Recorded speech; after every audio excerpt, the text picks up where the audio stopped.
Бұл Алланың таңдаусу. Ең ақырғы пайғамбар Мұхаммад Мұстафа саллаллаху алейхи ва саллям пайғамбарымыз бүткіл аламға райым болып келді, адамзатқа үлгі болып келді. Қиямат күнге чейін келе тұрған инсандарға Алланың кітабы Құранды жеткірді. Айтып қойды, бұл дүние сынау дүние, әрбір адам сыналады, жақшылық менен да, жамандық менен да. Сынау жамандық менен шектелбейді. Ва наблукум бишарри вал хайри фитнатан, біз сілерді сөзсіз жамандық жақшылық менен сынайбыз дейді. Құрсаншылық менен да, қайғы менен да сынайбыз. Ачқачылық менен да, тоқчылық менен да. Оору менен да, денсаулық менен да. Беріп дағы, алып дағы. Жаратқан Алла Тааланың сыносы. Екеуін де тең Алла Таала сынайды. Жақшылығында дағы, жамандығында да. Адамға жақшылық жетсе, шүгір қылыш керек, сынаудан өтеді. Жамандық жетсе, сабыр қылыш керек, сынаудан өтеді. Жақшылық жетсе, шүгір қыла албай қойса, сынаудан өтпейді. Жамандық жетсе, сабыр қыла албай қойса, сынаудан өтпейді. Адам баласы жақшы жамандың ортасында. Әрбіріміздің башыбызда бар. Ошон үчүн жараткан Алла субханаху ва тааля өзі айтып қойды. Сілерді сынағанның мақсаты жақшамал қыласыңар, қылбайсыңар. Шүгір жақшамал. Сабырдылықта жақшамал. Шүгірсіздік, сабырсыздық жаман амал. Ең мықты шүгір қылушылар пайғамбарлар. Алар жақшылығына еле емес, жамандығына шүгір қылады. Сыну келет, қиыншылық келет. Ошол жерде сабыр емес, даже андан жоғарғы шүгір қылады. Ушунусуна шүгір дейтін. Жаратқан Алла Тааланын улуу пенделери жашоосун шүгүр менен кооздогон. Шүгүр менен кооздогон. Шүгүр улуу неемат. Ким шүгүр кылса, жараткан Алла субханаху ва тааля аны шайтандан азгырыгынан сактайт. Сообун көбөйтүп берет. Неематты да калтырып берет. Ла ин шакартум ла азиданнакум. Шүгүр кылсаңар эле силерди мен көбөйтүп берем дейт Алла Таала. Ва ла таджиду аксарахум шакирин. Шайтандын касамы бар, анты бар. Мен алдынан, артынан, оң жақ, сол жағын азғырам. Көпчүлүгүн шүгүрсүз таппайсың деген Алла Таалага. Шайтан айтады. Менин азгырыгымдын натыйжасы ушул дейт. Себеп шайтан билет шүгүрдүн сообу өтө улуу экенин, берекеси, нуру,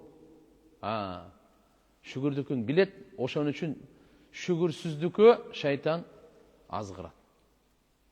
Ошон үчүн туугандар, баарыбыз биринчи Алла Тааланын неаматтарына шүгүр кылайлы. Бүгүн жашообуз бар, шүгүр. Денсаулыгыбыз бар, шүгүр. Амандык бар, шүгүр. Курсагыбыз ток, рызкыбыз бар, шүгүр. Бала чака, тууган урук, достор бар, шүгүр. Бүгүн динде жашаганга шүгүр кылыш керек, өтө чоң шүгүр кылыш керек. Кыяматка жакын динде жашагандар, жакшылыкка чакыргандар өтө кыйын болот, чок кармагандай эле дейт. Биз алхамдулилля бүгүн мечиттерибиз азан айтылып атат. Алхамдулилля бүгүн орозон жакшы кармап, таравилерди окуп, айттарды, аянттарды окуп, Кудайга шүгүр. Алхамдулилля дейт. Аллахумма лакал хамду ва лака шүкүр. Албетте бу дүйнө жарыш дүйнө. Кээ бир адам дүйнөгө жарышат, жыйынтыгы бактысыздык. Жакшы амалда жарышат, жыйынтыгы бактылуулук. Себеп дегенде дүйнөгө жарышып, дүйнө өсөт, адам өспөйт. Жакшы амалга жарышса, адам өсөт. Адам бактылуу болот, акча бактылуу болбойт. Дүйнө бактылуу болбойт. Сен мал, дүйнөң, алтын, виллаң, дворец, Завод, фабрика, машинең бардығы бұлар бақтылы болбойт. Бақтылы сен боласың, бақтысыз сен боласың. Дүниенің басы қымбаттаған сайын адамдың басы арзандай. Ошон үчүн Алла субханаху ва таала сіздерге біздерге амал берді. Адамның басы өсе тұрған, адамның қадыры өсе тұрған. Адамдың барқы өсе тұрған. Адамдың укугу сактала тұрған, адам балана тұрған амалдар берді. Дүние сыноо үчүн, дин бақыт үчүн. Дин мажмуатул амал, амалдардын жыйнагын дин деп айтат. Дин деген бир экен амалды айтпайт. Намаз менен эле, дарат менен, мечит менен жок. Мамиле, соода сатык, адеп ахлак. Адамдардын көпчүлүгү ислам динге кирет, мамиле менен кирет. Ибадат аркылуу эмес, мамиле жолу менен кирет. Биздин болгон мамилебиз, боорукерлигибиз, чынчылдыгыбыз, аманаткөйлүгүбүз, убадага тургандыгыбыз, кичпейилдигибиз, кечиримдүүлүгүбүз, мөөнөт узартып берип койгондугубуз, чынчылдыгыбыз, мамиле менен адамдар динге кирет. Ошон үчүн туугандар, биз дүниеде да жашап ахиретибизди куруп алайлы. Дүниедегі бардык мүмкүнчүлүктөрчү ахиретти куруш үчүн берилген. Аллага ант ичип айтсак болот. Сизге ден соолук берилди ахиретти курганга. Өмүр берилди ахиретти курганга. Мансап берилди ахиретти курганга. Байлык берилди ахиретти курганга. Акыл берилди ахиретти курганга. Жөндөмдүүлүк берилди ахиретти курганга. Канча тегерегиңиздеги сизди курчап турган ресурстардын бардыгы ахиретти куруш үчүн берилген. Ахиретти куруш үчүн берилген. Вабтаги фима атака Алла ад-дарал ахира. Алла Таала Кур'анда айткан. Карунга канча мүмкүнчүлүк берген. Алла, пайгамбар Алла Таала айтып атат. Карун, сага берилген бардык мүмкүнчүлүктү аркылуу ахиретин куруп ал дейт. Экинчи нерсени эстен чыкпасын, ахиретте сиздикин башка эч ким курбайт, өзүңүз курасыз. Сиздикин эч ким курбайт. Сиз өтүп кеткенден кийин сиз үчүн эч ким мечитке келбейт. Сиз үчүн эч ким Рамазаныңыздын орозосун кармап бербейт. 5 убакыт намазыңызды эч ким окуп бербейт. Сиз үчүн эч ким эч нерсе кылбайт. Дүниеде канча жакшылыкка себеп болуп калсаңыз, ошол соопто шериктеш болосуз. Соопто шериктеш болосуз. Жакшылыкка канчалык себеп болсоңуз, жакшылыкты канча жайылтсаңыз, бирок негизги амал сизге эч ким кылып бербейт. Бир тууганыңыз, ата-энеңиз, бала чакаңыз. Башкаларды айтпай эле коелу. Сизге өзүңүз күйгөндө эч ким күйбөйт. Ишенип коюң. Ошон үчүн амалды кылып калың. Көбүрөөк жакшы иштерди. Ваф'алул хайр лааллакум туфлихун. Жакшылыктарды кылып калгыла дейт Алла Таала. Мөөнөт бүткөнгө чейин, жар чыкканга чейин, кеттик деп айтып калганга чейин жакшылыкты кылып калгыла. Ийгиликке жетерсиңер. Дүние ахиреттен бактысыздыгынан кутуларсыңар дейт Алла. Хазрет Али радыйаллаху анху айткан: "И'мал лид-дунья ка'аннак та'иш абада." Бу дүйнөгө амал кыл, түбөлүктү жашай тургандай. Ва амал лил-ахиратик ка'аннак тамут гадан. Ахиретиң амал кыл, эртеге өлүп кала тургандай. Ошон үчүн айтат да, көчөт тиксең, дүние ишин кылсаң өлбөй тургандай, дүние ишин кыл деп атат да. Ахиретиңе амал кыл, эртеге өлүп кала тургандай. Дүниеңе амал кыл, өлбөй тургандай. Ахиретиңе амал кыл, эртеге өлүп кала тургандай. Хазрет Али радыйаллаху анху сөзү да. Ар бир адамдын жакшы жаман амалы күн сайын ахиретке кетет. Тиякта сизди бизди күтүп турат. Ошон үчүн жакшы иштерди көп кылып калайлы. Жакшы иштер бизге эле пайда эмес. Аллаху акбар. Сиздин ар бир жакшы ишиңизчи тирүүлөргө дагы, өлүктөргө да пайда. Инсандарга да, айвандарга да пайда. Жерге, асманга пайда. Сиз мындай ойлобоңуз. Жакшы иш кылдыңыз, мага эле пайдасы тиет окшойт депчи. Зулумдуктун зыяны уядагы көгүчкөндүн балапанына чейин жетет. Суун ичиндеги балдарына чейин жетет. Зулумдуктун зыяны. Адам зулумдук кылып атат, бунун кесепети баарына тиет. Адам жакшылык кылып атат, бунун баардыгына тиет. Умар ибн Абдул-Азиз рахматулла алейх адилеттүү падыша болгон. Ислам дүнүйөсүндө орду, тарыхы, мааниси өтө чоң. Бул кишинин доорунда адилеттүүлүктү бул орноткон. Карышкыр менен ичкилер бир короодо чогуу жашап калышкан. Адилеттүүлүктүн таасири райымдуулук экен. Адилеттүүлүктүн таасири адилеттүү болсок баарыбыз адилеттүүлүк орносо мамлекетибизде, элибиздин ортосунда райымдуу жашоо үйрөткөн Алла Таала. Райымдуулук адамдардын жүрөгү жумшап, адамдардын жүрөгү райымдуу болуп, адамдардын жүрөгүнөн жырткычтардын жүрөгүнө чейин таасири тийип кетет экен да. Кандай? Карышкырдын жүрөгү ал райымдуу жүрөк эмес ал. Бирок карышкырдын жүрөгүнө чейин таасир тийип, эчки койлор менен бир короодо жашап калды. Ушунчалык адилеттүүлүк орногондо, сүннөт орногондо, ыймандуу жашоонун чөйрөсү курулганда, Аллаху акбар, адамдардын жашоосу рахаттуу өтөт. Алсыздарга зулумдук болбойт. Аялдарга, жетимдерге, аларга коргоо болот. Адамдардын акысы тебеленбейт. Адамдардын укугу тебеленбейт эч качан. Мал мүлкү урдалынбайт эч качан. Кыздардын абийири сакталат. Ыймандуу чөйрө курулганда.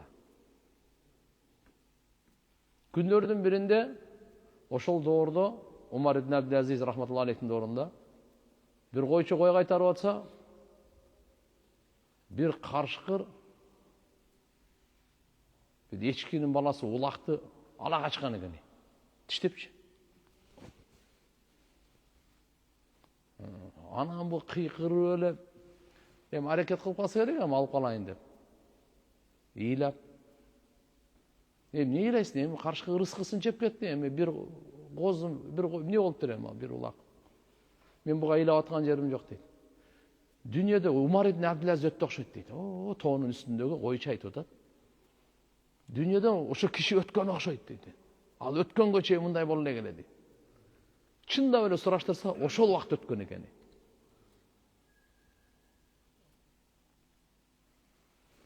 Келиңиздер туугандар, иншалла, жакшы амалдарды көбүрөөк кылып калайлы. Өзүбүзгө эле пайда, чөйрөбүзгө пайда, азыркы айткандай бүткүл дүйнөгө пайда. Өткөнкү сабактарда айттык эле. Адам баласынын жакшы амалдары өлүктөргө да пайдасы тиет. Канча деген хадистерди өттүк. Сиздин зикириңиздин сообун белек кылып берсеңиз, өлүккө, кайсы өлүккө айтсаңыз ошого тиет. Кадимкидей жетет. Ал пайдаланат. Өлүктөр тирүүлөрдүн дуасынан пайдаланат. Аларга пайда жетип турат. Өлүктөр тирүүлөрдүн истихфарларынан, Алладан кечирим сурагандарынан, зикирлеринен, садакаларынан, кан чыгаруу, курбандык чалууларынан бардыгына пайдаланат.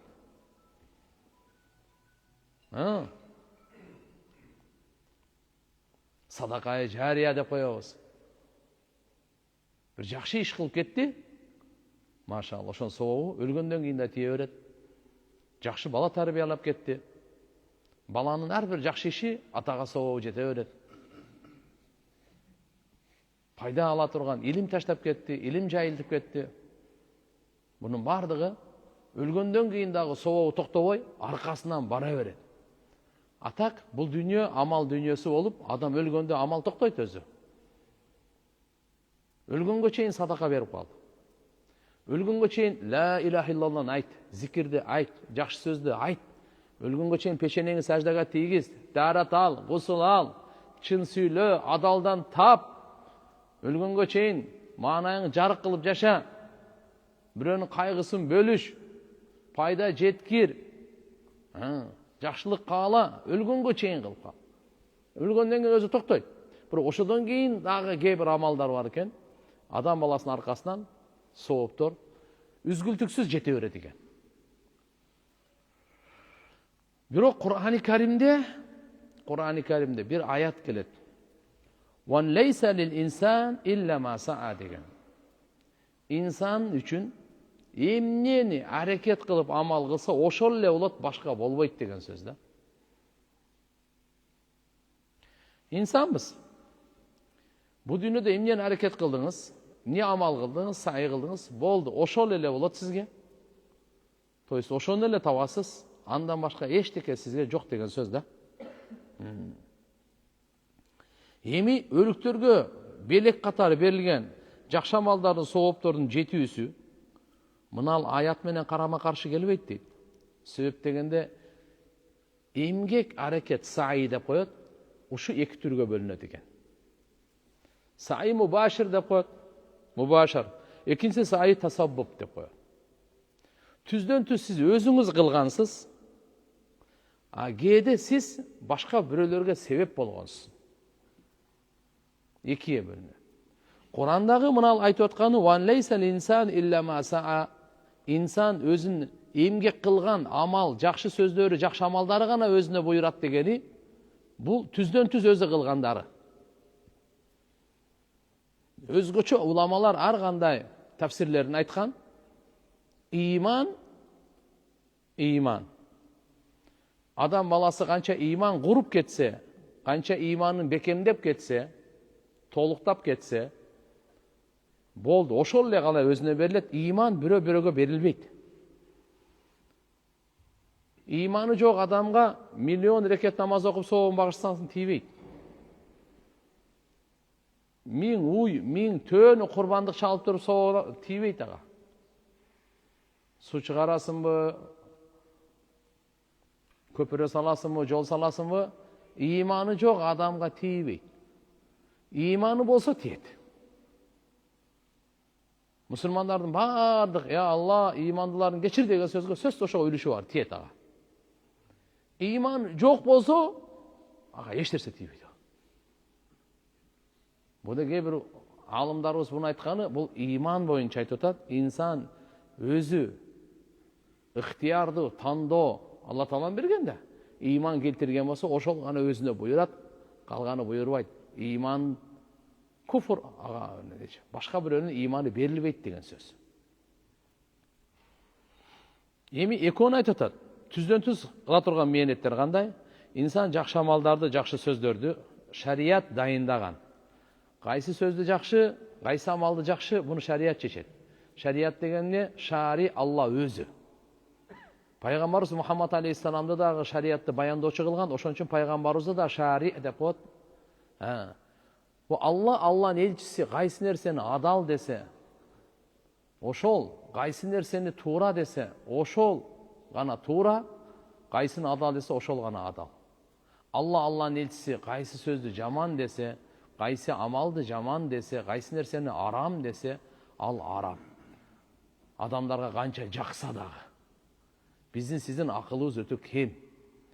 Алла Тааланын адал кылганы кыямат күнгө чейин адал, арам кылганы кыямат күнгө чейин арам.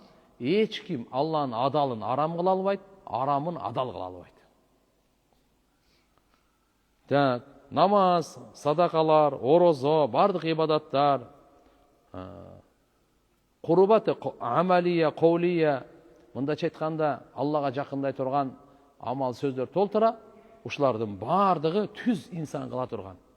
Мисалы, сиз бир зикир кылсаңыз, же бир дуа кылсаңыз, же Куран окусаңыз, же бир жакшылыкка бир кадам таштасаңыз, бечаранын кажетин бүтүрөйүн деп, же бир мусулмандын кажетин бүтүрөйүн деп, же ата энемен бир кызмат кылайын деп, же оорулууну бир зыярат кылайын деп, же өлүп калса жаназасын окуп коеюн, же ушуга бир көр казыганга жардам берип коеюн. Кыскасы жакшы амалдар толтура шарият айткан. Ошону адам түз кылса, ошол сообу эч ким ала албайт, сизде калат. Алла толугу менен берет сизге. Так. Экинчиси кандай? Сайын тасаббуп деп коет, себеп. Ал кандай? Сиз өзүңүз кылган жоксуз ал амалды. Башка бирөө кылып атат. Бирок ошо башка бирөө кылганга сиз себепчи болуп калгансыз. Ошон үчүн жараткан Алла Таала мээрими менен, райымы менен ошого канча сооп берилсе, төкпөй, чачпай сизге ошончо берет да. Мисалы, мына Рамазан ай өтүп кетти. Орозо туттук. Ким ооз аштырды? Пайгамбарыбыз айтты, ким ооз аштырса, ошонун күнөөсү кечирилет. Дозоктон кутулат. И орозо туткан канча сооп тапса, ошончолук сооп табат, эч бир кемчилдиксиз деди. Кары саартан кечке чейин Куран окуйт. Оозун аштырып койдук. Мен саартан кечке Куран окуган жокмун. Бирок ошончо соопту мен алам да. Мынаке. Ошо соопту алам мен. Мечит салып койду мунаны.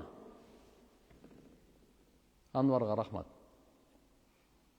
Азыр канча адам, ал өзү билбесе керек. Канча адам зикир кылып атат, канча рүкү болуп атат, канча сажда болуп атат, канча сабак болуп атат, канча хутба болуп атат, канча айт намаз, канча жума намаз, канча тарави намаз, айлан айын, канча зикир, канча дуа, канча намаз, канча жакшылык, канча нике кыйылды. Баарын сообуна ошо сооп шериктеш да. Алла Таала, мен намаз окудум, мен сообун мага берет. Бирок канча мен намаз окудум, ошончо ошого да берет да.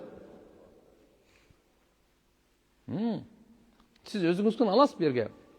Илимге катышты, сабакка катышканга сооп аласыз. Бирок тиги ушуга да шериктеш да соопко. Буну тасаббуп, сай тасаббуп деп коет.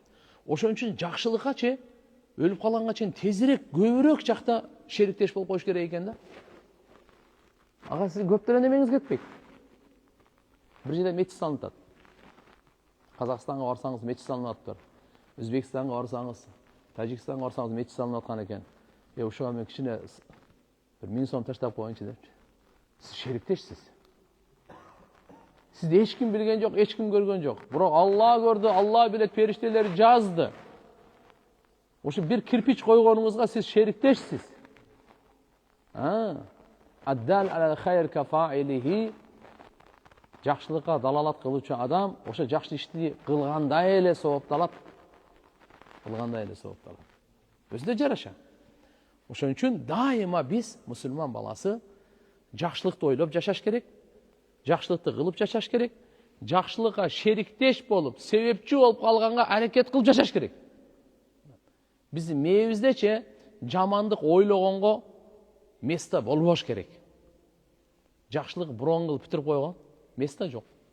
Жамандык келсе место жок. Место жок. Кайка келет? Бул күрөш менен келет. Жөн эле бир күндө эле келип кала турган нерсе эмес. Бул кайра кармашуу менен, жакшылык менен жамандык кыямат күнгө чейин кармашат. Пайгамбардын мээнети, шайтандын мээнети кыямат күнгө чейин.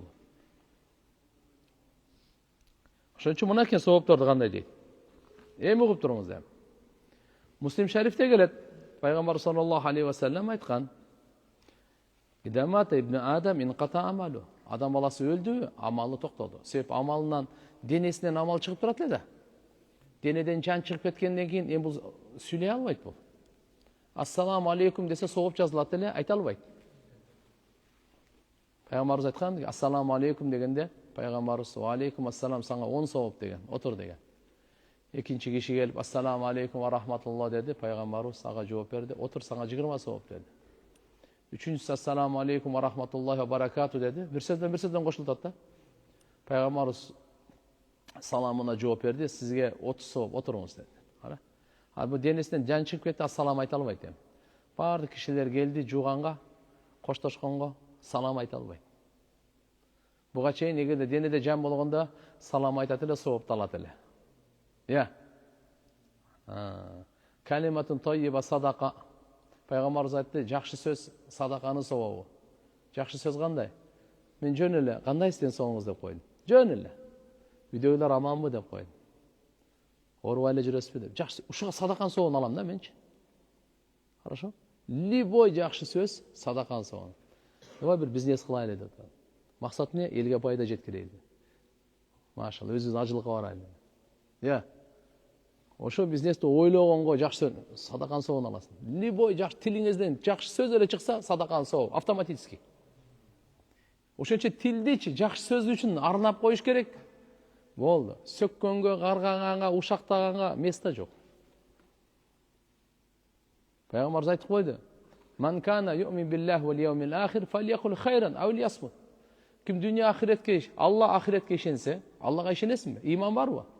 Аллага иман келтирсең, ахиретке иман келтирсең, болду. Ал адам жакшы сөз сүйлөсүн, сүйлөсө. Болбосо сүйлөбөй эле койсун дейт. Карачы. Азыр жаны чыгып кетти, бул азыр жакшы сөз сүйлөй албайт. Бүттү амал. Жакшы сөз сүйлөй албайт, бүттү. Алхамдулилlah, субханалла деп койгондо, азыр тирүү кезиндечи жер менен асмандын ортосун толгон сооп алат эле. Канчасы? Тамла ма байна ас-самаи вал ард хадисте келет. Субханалла, алхамдулилlah, тамлаан. Бул жер менен асмандын ортосун толтуруп сооп берет. Жер менен асман ким билет канча? Канча менен толот? Билбейбиз. Алладан башка. Просто Алла Таала соопту бул дүйнөдө көрсөтпөйт, адам сүйүнсө жүрөгү жарылат. Бул да Алланын райымы, өлүп калбасын деп бизге көзгө жашырын койгон тияктан бери. Экинчиси, бул дүйнө соопту көтөргөнгө күчү жок, жетпейт, лайык эмес, батпайт. Дүйнө кичинекей да. Дүйнө мекен? Дүйнө мына ахиретти го тиякта турсун ал, бейиштерчи. Мына дүйнө асманы бар го, ошонун алдында кыпын. Вообще кыпын. Күн көргүнчө күндү көрүп атабыз, чыгып атат, тегеренип барып батып атат. 1 миллион 300 миң эсе чоң жерден. Болбосо 15 миллион километр узак. Кээ бир жылдыздар бар, күнүнөн миллиард эсе чоң. Бул дүйнөгө ал сооп бата турган мүмкүнчүлүк мүмкүн эмес бул. Эгерде бул тирүү кезинде субханалла, алхамдулилlah деп калганда, ушунча сооп алат эле. Дене чыгып кетти жандан, жан чыгып кетти денеден, эчтеке албайт. Амалы бүттү. Амал кыла албайт. Курандын бир тамгасына 10 сооп алат эле. Ады тирүү көзүндө окугандачы, денесинен жан чыгып кетти. Амал токтоду, эчтеке албайт. Садака берсе сооп алат эле. Эгерде жетимдин башы мынандай кылып кармап койгондо, колунун алдына канча чач түшсө, ошончо сооп алат эле. Бул денесинен ады жан чыгып кетти, кайсы жетимдин башын кармайт? Амал жок. Эгерде ушу тирүү кезинде мечитке басып барганда, ар бир кадамына бир сооп жазылат, бир күнөө кечирилет, бир даража көтөрүлөт эле. Эгерде жума күн болгондо, эртеге жума. Жума күн болгондо үйүнөн гусул алып мечитке келгенде, ар бир кадамына 1 жыл орозо тутту деген сооп алат эле. Жума күнү пайгамбар саллаллаху алейхи вассалам айткан, ким жакшылап гусул алып, полное омовение. Эртерээк мечитке келсе, эч ким менен урушпай, талашпай, имамга жакыныраак отурса, бекер сөз менен алектенбей. Мейли? Ошонун ар бир кадамына, үйүнөн чыгып басып келген кадамына 1 жыл орозо тутту, 1 жыл бою түнү намаз окуп чыкты деген сооп жазылат дейт. Ар бир кадамга. Мына азыр өлө электе келгенде жумага, ошончо сооп алат эле. Денесинен жан чыгып кетти, эчтеке жок.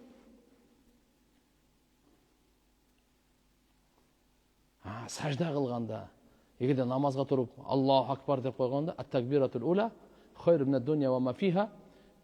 Биринчи намазга киргенде, намаздын ичинде Аллаху акбар деген такбирлер көп да. Рүкүгө барганда Аллаху акбар дейсин, саждага барганда Аллаху акбар дейсин. Булар эмес. Биринчиси намазга киришип аткандагы Аллаху акбар, дүйнөнүн ичиндеги бар нерседен жакшыраак. Ошон соогун алат эле. Эгерде тирүү кезинде намаз окуганда, денесинен жан чыгып кетти, амал токтоду, эчтеке айта албайт да. Мечитке басып бара албайт. Жетимдин башын сылай албайт. Ата-эненин жүзүн карай албайт уже. Денесинен жан чыгып кетти. Амал жок.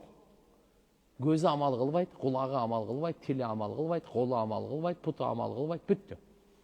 Болса пайғамбарымыз айтқан, кім ата енесін жақсы көріп, баш иіп қараса, әрбір қарағанда қабыл болған ажылықты соғын алады дейді. Нені соғын алады? Қабыл болған ажылықты соғын алады. Денеден жан шығып кетті. Ида мата ибн Адам инқата амалу. Адам баласы қачан өлгенде амалы бүтті, үзілді. Тоқтады. Амалға тұрған учур ошол жерге чейин болчу. Илля мин салас, үчөнөн башка деди пайгамбарыбыз. Садакатун жария, илмун юнтафаби, валадун салли ядулаху. Башка коомчулук пайдалана турган садакай жария кылып кеткен болсо, ошон соогу алып турат. Мектеп салды, мечит салды, больница салды, көпүрө салды. Бирок карап тургула. Ушу жакшы нерсени салып атат, ниетин карайт Алла Таала. Ниетти билүүчү өзү. Эмне үчүн салды? Упай топтош үчүн, добуш алыш үчүн, элдердин мактоосун алыш үчүн, элге көрүнүш үчүн, кыйынсыныш үчүн. Бир сооп жок. Алланын ыраазычылыгы үчүн кылган болсо, ушу жакшы иштерди соопко көмүлөт. Токтобойт ага бериле турган сыйлыктар токтобойт. Элдин алкышы деле ага зыяны жетпейт. Эгерде Алла үчүн кылбаса, элдин мактоосу ага пайдасы тийбейт.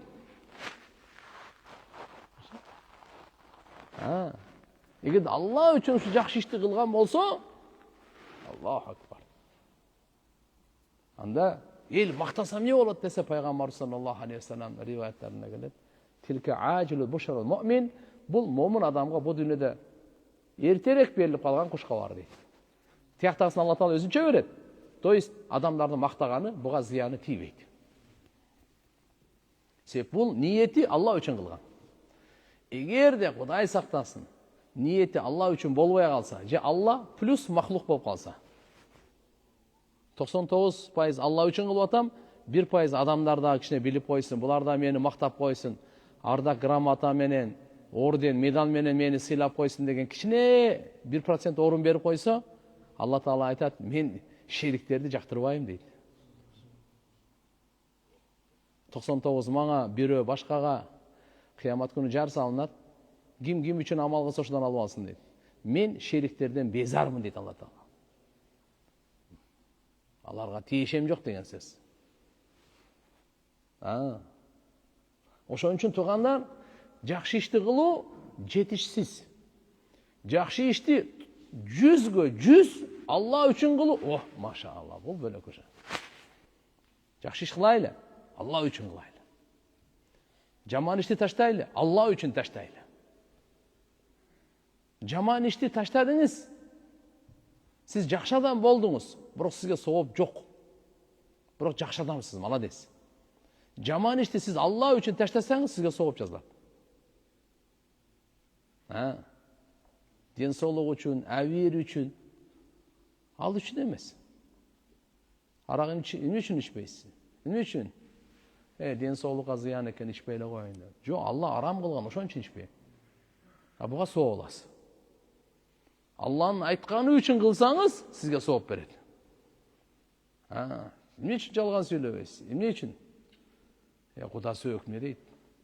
Туугандар эмне дейт?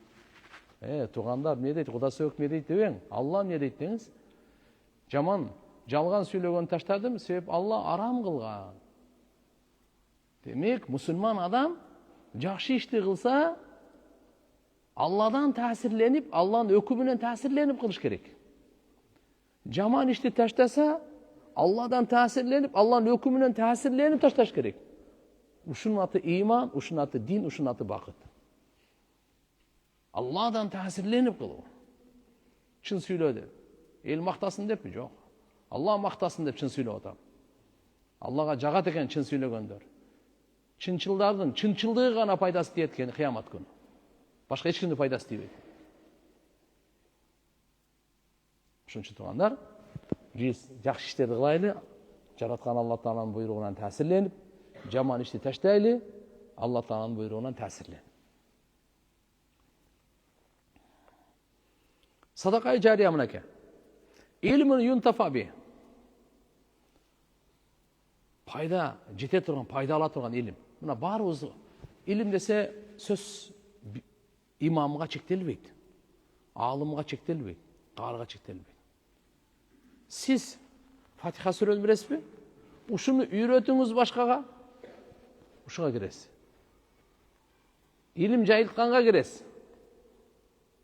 Өлгөнгө чейин тиги Фатиха окуйт, сообу сизге жазылат. Намаз үйрөтүп коюңуз. Бир дуаны, динден кайсы нерсени билсеңиз, сиз ошону жайылтыңыз ошо. Илимиңизди жайылтыңыз. Китеп окуй албасаңыз дагы жайылтыңыз. Ошо сизге соопко шерик болосуз. Үчүнчүсү, валаду салиху лаху, уулдарды, кыздарды иманда тарбиялайлы. Иманда тарбиялайлы. Булардын дуалары сөзсүз ата-энеге пайдасы. Бул жерден туугандар бизге чоң сабак бар. Бала ата-энесине дуа кылганды унутпаш керек эч качан. Өлгөнгө чейин унутпаш керек. Бисмилlah.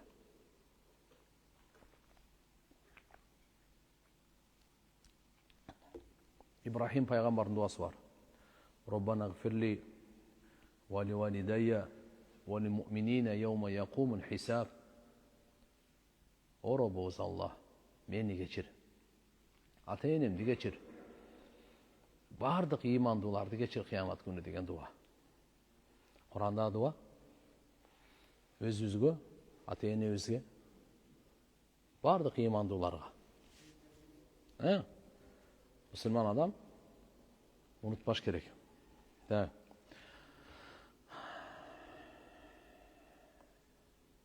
Мына азыркы амалдар өлгөндөн кийин дагы пайдасы тиет. Себеби ошого себеп болду бул. Эмне үчүн пайдасы тиет? Себеп болду. Өзү түздөн түз кылбаса дагы ошого себеп болду.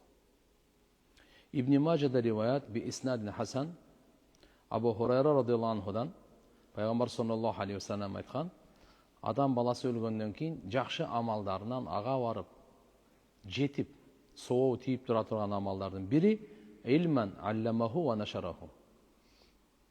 Башка бирөөгө илим үйрөткөн, жайылткан биринчиси ушул. Экинчиси валадун салих таракаху, иманды урпак таштап кеткен, уул кыздар таштап кеткен. Ушунун сообу тийип турат дейт.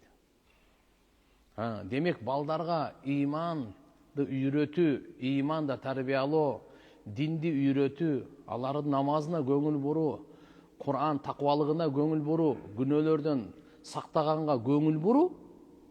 Бул туугандар биз өлгөнгө чейин дагы аберибиз. Өлгөндөн кийин сообубуз, даражабыз. Ау мусхафан варрасаху, жосо Кур'ан-ы Карим таштап кеттиңиз. Кур'ан алып мечитке, медресеге, окуй турган жерге, ушунда сообу сизге тийип турат. Ау масжидан банаху, же мечит салып кеттиңиз, сообу тийип турат. Ау байтан ли ибни сабил банаху, же жолоочуларга үй салып кеттиңиз. Ал кандай?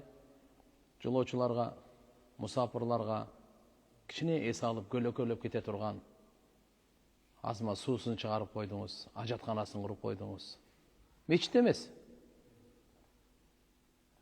Ош Бишкек жолунда, Ош Талас жолунда, Ош Нарын жолунда, Ош Көл жолунда сапарда жакшынакай жерди неме кылып, муниципалдын сонун кылып, бирөө келсе эс алып кичине бел башын жайып, суусун ичип, ажатканасы болсо да кетип калат. Чосо жөнөкөй эле. Ушуну айтып коет, мусафирларга үй салуу. Үй деген кадимкидей эле үй эмес. Кичине бир аз-маз. Үстүнө мындай эле жаап койгон. Же болбосо нахаран ан акраху, же болбосо ажраху деп да келет экен. Канал казып койдуңуз. Суу чыгарып койдуңуз, арык казып койдуңуз, суу алып келе туруп.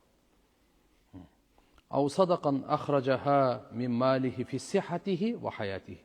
Же ушундай садаканы ал өзүнүн байлыгынан чыгарып берген, ден соолугу жакшы тирүү кезинде. Тулхикуху мин баъди маутихи, ушу амалдар өлгөндөн кийин да жетип турат. Карап турла туугандар, ооруган учурдачы садака бергенге караганда денсаулыкта болуп турган учурда садака берген соогу көп. Көп адам ооруп калгандан кийин анан садака бергиле болуп калат да. Жок, денсаулыгы жакшы учурунда. Тирүү кезинде, ошон үчүн да тирүү кезинде садака берип кал. Адамга өлүм келгенде армандайт экен да. Куранда айтат Алла Таала. Не дейт экен? Мен ажалымды кичине кечиктире турчу. Кичине садака берип калайын дейт экен да. Болбойт эми. Садака берип калайын дейт. Адам өлгөндө армандайт. Я Алла мени кайтар бу дүйнөгө. Садака берип анан келейин дейт. Алымдар айтышкан. Эмне үчүн бу садака берип келейин деп атат? Намаз окуп келейин дебейт. Зикир кылып келейин дебейт десе, садаканын соогун тиякта көрдү да дейт, кандай экен. Ошон үчүн алхамдулилла адам өз пешенеси менен тапканынан бир аз болсо чыгарып турса, бул соогу денсаулык учурунда, денсаулык бар учурунда, жашоо учурунда эң мыкты. Ошон үчүн пайгамбарыбыз буга баса белгилеп, фи сихатихи ва хаятихи. Денсаулыгында жана жашоосунда берген мал дейт. Муслим шарифте риваят келет Жарир ибн Абдулла разияллаху анхудан. Пайгамбар саллаллаху алейхи ва саллям айткан: "Ман санна фил ислами суннатан хасанатан фалаху ажруха ва ажру ман амила биха мин баъди мин гайри янқуса мин уджурихим шей." Ким исламда бир жакшы жолду баштап койсо, макулбу? Ага дейт, ким ушу жакшы жолго түшүп амал кылса, ошо жакшы жол баштагандыгы үчүн дагы, андан кийин анын аркасынан канча адамдар ошо жакшы жолго түшсө, ошонун сообу эч кандай кемитпестен ошого берилет дейт. Мына жакшы иштерди баштап кое бериш керек экен. Жакшы иштерди баштап койсоңуз, аркаңыздан канча адамдар амал кылса, ошонун сообу сизге буйрат экен. Так, эми экинчи жагында окуп коюңуз. "Ваман санна фил ислами суннатан саййатан", ким жаман иш баштап койсо, бир бидат, жок нерсени, шариятыбызда пайгамбарыбыз айтпаган нерсени дин катары көрүп баштатып койгон болсо, эми көр. "Кана алейхи визруха ва визру ман амила биха мин баъдихи мин гайри янқуса мин аузарихим шей." Ошого да күнөө жазылат. Так, андан кийин анын аркаша жаман жол баштап кеткенде, канча адам ушуга түшсө, ошонун бардык күнөөсү ошого жазылат. Алардын күнөөсүнөн эч кемитпестен. Азыр канча кан төгүү болуп атат ааламда. Ушунун бардыгы Адам атанын Кабил деген баласы болгон. Биринчи кан төккөн киши. Биринчи ааламда, адам тарыхында адам өлтүргөн киши. Аты Кабил. Эң биринчи адам өлтүргөн кишинин аты ким экен? Кабил. К менен Кабил. Өзүнүн бир тууганын өлтүргөн Хабил деген. Пайгамбарыбыз айткан, кыямат күнгө чейин канча кан төгүлсө, Кабилге сөз үлүшөө тийип турат деген да. Жаман иш баштады. Эми ошонун бардык күнөөсү ошого кете берет.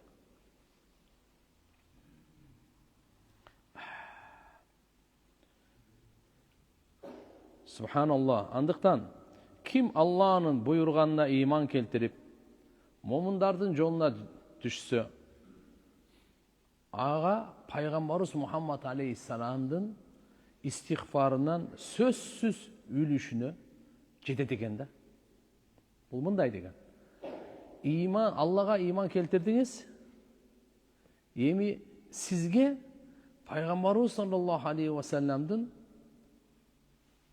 истигфар кылганын ошодон үлүш сизге тиеткен да. Мындай деп түшүнүңүз.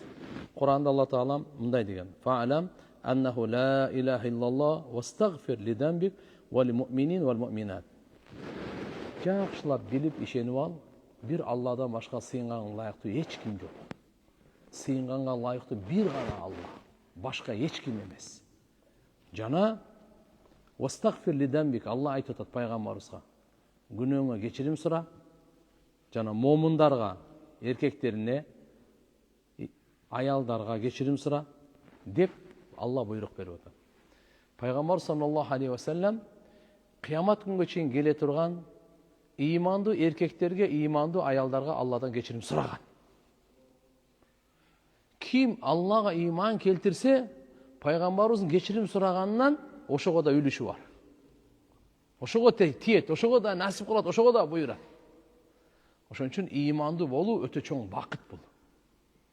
Пайгамбарыбыздын истигфарынан сизге бизге насип болуп атса элестет.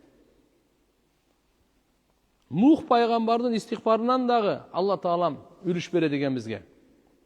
Куранда Алла Таала айтат, Нух пайгамбардын дуасы мындай деп: "Роббигфирли ва ли валидайя ва лиман дахала байтия муъминан ва лил муъминин ва лил муъминат ва ла тазидиз залимина илля табара." О Роббум, менин күнөөмдү кечир, ата-энемдин күнөөсүн кечир. Мен үйүмө ким ыймандын абалында кирсе, анын күнөөсүн кечир. Жана момун эркектердин, момун аялдардын баарын күнөөсүн кечир дейт. Карачы. Эгерде ыймандуу эле болсоң, Нух пайгамбар сураган Алла Тааладан. Ошол дуадан какой-то пайыз сизге бизге дагы буйруп калат экен да мына. Ыймандуу эле болуп, мусулмандардын жолунан чыкпасак. Ибрахим пайгамбардын дуасынан насип болот дейт. Роббана гфирли ва ли валидайя ва лил муъминина яума якумул хисаб. Ыймандууларга булар пайгамбарлар, улуу пайгамбарлар бардыгы дуа кылышкан. Бардык пайгамбарлар дуа кылган. Булардыкын өзгөчө Куранда айтып койгон. Андан кийин алардын бардыгын мусулмандардын дуаларынан да пайдасы тийип турат. Африкада бир мусулман дуа кылса, сиз ыйман менен өлсөңүз, сизге пайдасы тиет. Макулбу? Африкада, Америкада. Куранда Алла Таала эмне дейт? "Валладина жаъу мин ба'дихим якулуна роббана гфир лана ва ли ихванина алладина сабакуна бил иман." Кийин келген муун айтышат: "О Роббубуз, биздин күнөөлөрүбүздү кечир, жана бизден мурда өткөн, ыйман менен өткөн адамдардын бардын күнөөлөрүн кечир" деп алар дуа кылган. Ушулардын бардыгын сообу тийип турат экен. Булар эмес, арышты көтөрүп турган периштелердин дуасы ошолордуку да тийип турат. Арышты көтөрүп турган 8 периште бар. Алардын чоңдугун сүрөттөйт. Мына кулактын жумшагы бар го. Ушул жерден ийинге чейин 700 жылдык сапар дейт да. Периштелердин чоңдугучу 8 периште. Алла Тааланын аршын көтөрүп турган 8 периште. Ошолор дуа кылат экен. Кимдерге? Ыймандуулардын күнөөсүн кечир деп дуа кылат экен. Демек, ыймандуу болуп калуу өтө чоң бакыт. Ушулардын бардыгынын дуасы сизге тиет. Ушулардын дуасынын бардыгынан үлүшүңүз бар. Алладан кечирим сураганда ушулардын бардыгынан. Кур'ан-ы Каримде Алла Субханаху ва Тааля айткан: "Ва ястагфируна лилладина аману." Аршты көтөргөн периштелер Алла Таалага тасбih баян кылып, "Алладина яхминуна ал-арш ва ман хавлаху юсаббихуна бихамди раббихим ва юъминуна бихи ва ястагфируна лилладина аману." Караңызчы. Алла Тааланы арулап, мактоо айтып турат экен, алар ыйман келтирип турат экен. Дайыма ошол периштелер, ошол улуу периштелер ыймандууларга Алла Тааладан кечирим сурап турат экен. Буларды дозоктун отунан сакта деп турушат экен. Бейишиңе киргиз деп турушат экен. Ыймандуу эле болсо, арышты көтөргөн периштелердин дуасы ошого насип болот экен да ана.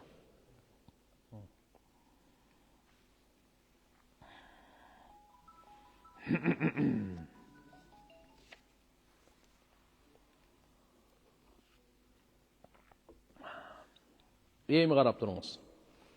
Муснади Ахмадда риваят келет. Абдулла ибн Амр деген сахаба болгон. Бунун атасынын аты Ас. Абдулла ибн Амр ибн Ас дейт. Улуу сахабалардын бири. Атасы мусулман болгон эмес. Баласы мусулман болгон. Улуу сахабалардан эсептелинет. Ас ибн Ваил деп, бунун атасынын аты Ас ибн Ваил. Назыр кылган экен жахилиятта 100 төө соём деп. Жахилият деп исламга чейинки доорду айтат. Ошо жахилият доорунда, динсиздик доордо назыр кылган. Назыр түшүнөсүздөр да. Кудайга ант бергенде айтат, 100 төө соем деген экен. Кийин анан баласы Хишам ибн Ас деген баласы, бул Абдулла ибн Амрдан эмес, башка баласы, экинчи баласы. Нахара 55 55 төө союптур. Эми атасынын антын аткарып коеюн деген го. 100 төө союш керек эле, 55ти союптур. Ошондо Абдулла ибн Амр бул пайгамбар саллаллаху алейхи ва салламдан сураган экен. Не деп сураптыр? Ушул тууралуу. Атамдын назыры бар эле, о жахилиятта 100 төө соем деп. Баласы Хишам болсо 55ти сойду. Ушул кандай болот деп сураса, пайгамбар айттыр: "Амма абук ал-Ас, фалау акарра бит-таухид, фасумта ва тасаддакта анху, нафаху залик." Атаң дептир, Ас. Эгерде калима келтирип иманга келгенде, сен орозо тутуп садака берсең, ошонун пайдасы тиет эле. Валакин лам юқирра бит-таухид. Алланын жалгыздыгына моюндабады ал. Бал жахада ва кафар. Моюн тартты дагы, ага капырлык кылды. Фалама таата сабаб фи ан танфа садакату ва сияму. Эми сен садакаларың, курбанчылык баягы төөлөрдү муздап, төөлөрдү курбандык чалганың, орозолоруң ага пайдасы тийбейт. Себеп ага себеп болгоду дейт. Көрдүңбү? Назыргы садаганын пайдасы жок. Эгерде ал иманда эле кеткенде, аркасынан курбандык чалганыңда, орозо кармаганыңда мейли пайдасы тиет эле сооптору дейт. Болсо макетиби. Ошондой эле имандуулардын, жакшы адамдардын отурган жерлерине барып кошулуу, чынчылдар менен бирге болуу, алардын жакшылыгынан, нурунан, берекесинен буга дагы насиби тийип турат экен. Сахихайн, Бухари, Муслимде келет. Пайгамбар саллаллаху алейхи ва саллям айткан: "Хумул қом